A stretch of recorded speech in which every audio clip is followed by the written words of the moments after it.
Hello friends, welcome to Ipsita's lifestyle. আশা করছি সবাই খুব ভালো আছেন। আজকে আমি আপনাদেরকে নিয়ে যাচ্ছি আমি যে স্যালন থেকে সার্ভিস নিই সেই স্যালনে। আমি অনেক দিন ধরেই ভাবছিলাম যে আমার হেয়ারের যে ন্যানোপ্লাস্টিয়াটা করা ছিল সেটার লুকটা অনেকটাই চলে গেছে।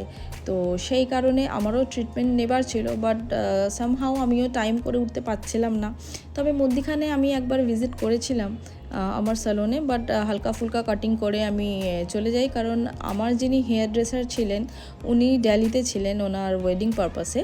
তো সেই কারণে আমি সেদিনকে আর কোনো রকমের সার্ভিস নিইনি, কারণ আমি আমার হেয়ার নিয়ে প্রচণ্ড বেশি কনসাস বলতে পারেন। কারণ আর যাই হয়ে যাক না কেন, আমি আমার হেয়ার ড্রেসারের হাতে ছাড়া কোথাওই আমি ছাড়ি না।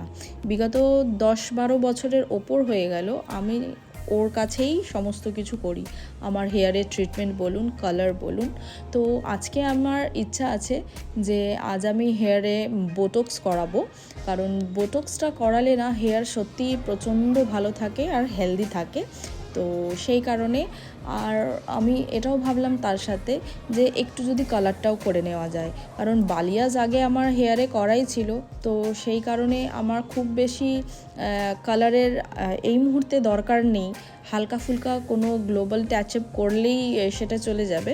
আর সামনে তো দুর্গাপুজো চলেই আসছে, আর এই সমস্ত ট্রিটমেন্ট বলুন, কালার বলুন, বেশ টাইম টেকেন ব্যাপার। আমি এসেছিলাম সেই সকাল 12টা 12:30 নাগাদ, আর এখন বেজে গেছে প্রায় 6:15 সন্ধেবেলা।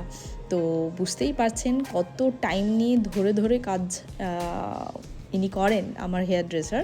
আর এই হচ্ছে আমার কমপ্লিট লুক। যদি ভালো লেগে থাকে তাহলে অবশ্যই আমাকে কমেন্টে জানাবেন।